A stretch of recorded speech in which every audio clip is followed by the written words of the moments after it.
In this video we'll look at how to use the basic plot command to plot a data set. So the plot command is the generic command used in R for plotting data into charts and graphs. It's a very powerful command because it's able to handle lots of different types of data, time series, cross-section and so on. It's also possible to control the output, the appearance of the graph to quite an extent, as we'll see. So let's first of all import some data. Now I'm going to plot some time series data here. So I'm going to first of all import this CSV file, the data in this CSV file, which shows the government debt to GDP ratio of a range of European countries. So using the familiar read.csv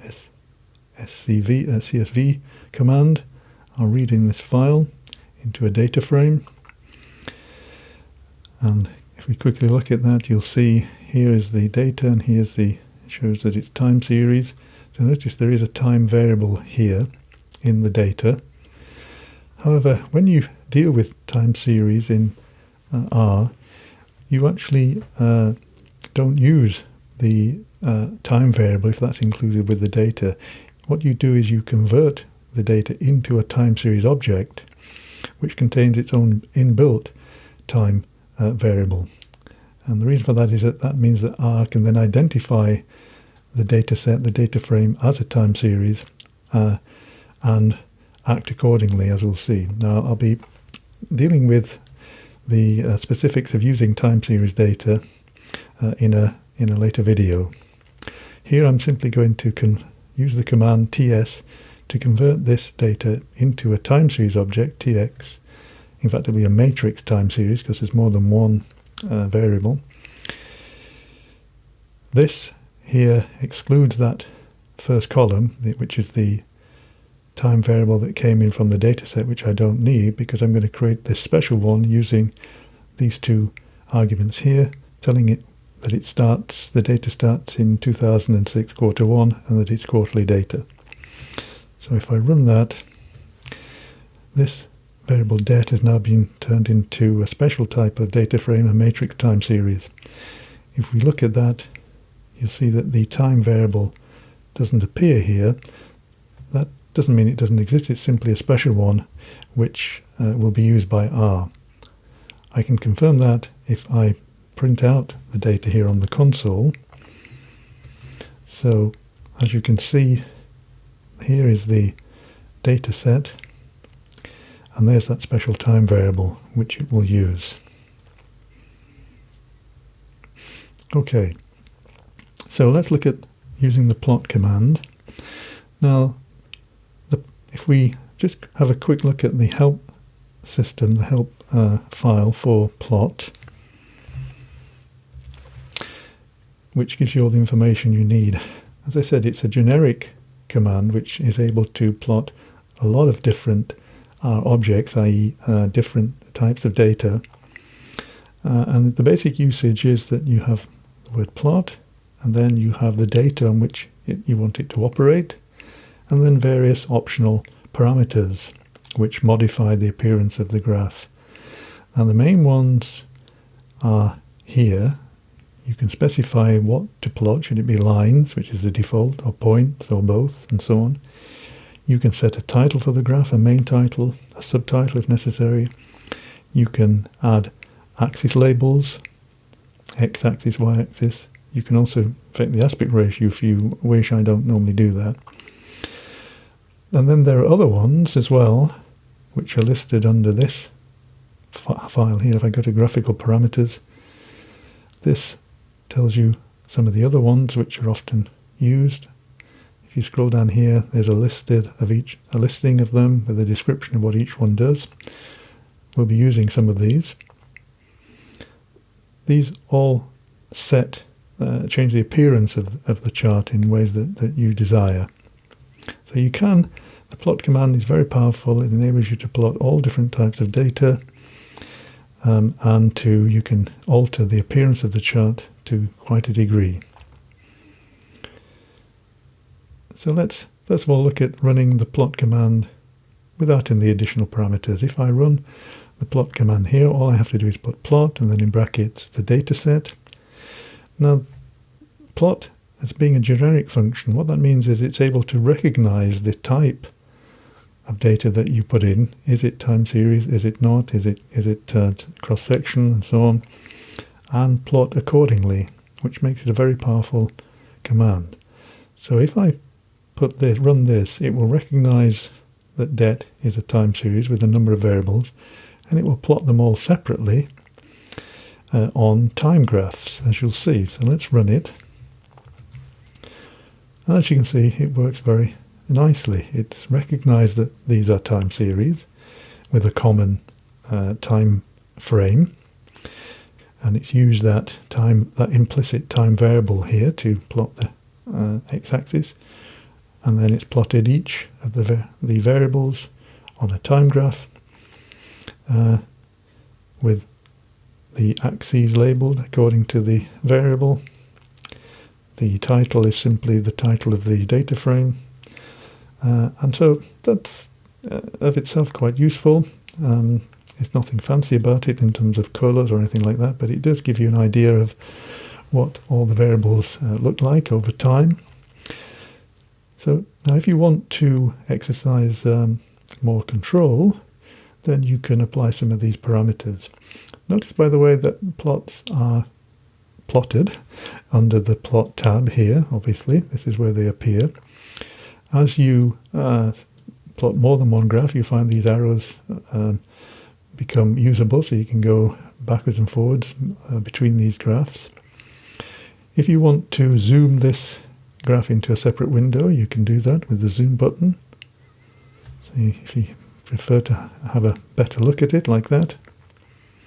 And you can also export the graphs here as a bitmap type file, an image, or as a PDF, which is a vector graphic. You can delete the current graph with this one, or you can delete all the graphs with this one here. Okay, so let's have a look at how to plot with a bit more control. Now, here they're all plotted separately, which is a good way of seeing what each one looks like, but often, of course, with time series, you might want to plot one or more on a single graph so that you can compare them. Now, again, we can use the plot command to do this, and simply putting an optional parameter, an argument, to create a single graph. So here I'm using the plot command to plot just these 5 variables. Now notice how I'm using the standard matrix way of accessing the columns in this matrix time series, in this data frame, which we've looked at before. So the comma, of course, means I'm going to use columns. Comma means all rows, and then a vector here listing the columns that I want. So I'm going to be plotting these 5 ones. These are in fact the data for UK, Germany, France, Italy, and the USA. Now, here come the other parameters. First one, separated by commas, of course, tells me is the plot type. So plot.type equals, and then you specify in this case single, which tells it to plot all these 5 on a single graph. I can then use the call parameter to set the colors of each line. Again, using a character vector here, obviously.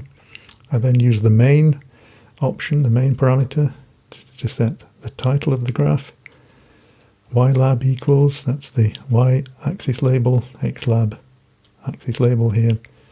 And then another parameter here, which you can use, ylim, that sets the scale of the y-axis. Obviously, plot will choose a scale by default of itself, as it did here. If you're not happy with that, then you can set it separately. So this should plot all these 5 variables on a single graph using the different colors here for each one, with a title and axis labels and a scale on the y-axis like this. So let's see what we get. And there we have it. So it gets exactly what I wanted. There's the scale 0 to 140, the title, the axis labels, and the different variables plotted in different colours that I specified here. So obviously, since the first one is the UK, and the first colour is dark orange, then UK is dark orange, and so on. Now, of course, with a graph like this, you need to specify a legend to identify what each one is. And I can do that with this command here. This legend command here is known as an additional graphics command. Once you've run the plot command, then you can augment the graph that you've just plotted by running additional commands like this one here, legend. So they have to follow after you've plotted the command, and they will apply to the most recently plotted graph. So here I'm going to specify a legend, which will, first of all, you say where you want to put it, bottom right, top left, and so on. If you look at the legend help system, you'll find the different options. You then specify the names to attach to in the legend. You then can specify the width of the line that's used in the legend. By default, it'll be 1, the same as in here. So I didn't use LWD here because it just used a width of 1 by default. But as you can see, you can use the LWD parameter to change that. So I've made them a bit wider here. You then specify the colours of the various lines in your legend here, which of course need to match the colours you set for the lines in your plot command in the same order. So running that command will put me a legend in the bottom right hand corner. It uses line widths of 3 rather than 1, so you can see they're a bit thicker. It attaches the names here, so obviously these have to be in the same order as you plotted the variables, and it of course applies the same colours to them. So as you can see, that gives you a really quite nice graph. You can actually do other things to it as well, which I'll look at in the next video, but that shows how to use the plot command to plot a very decent looking chart.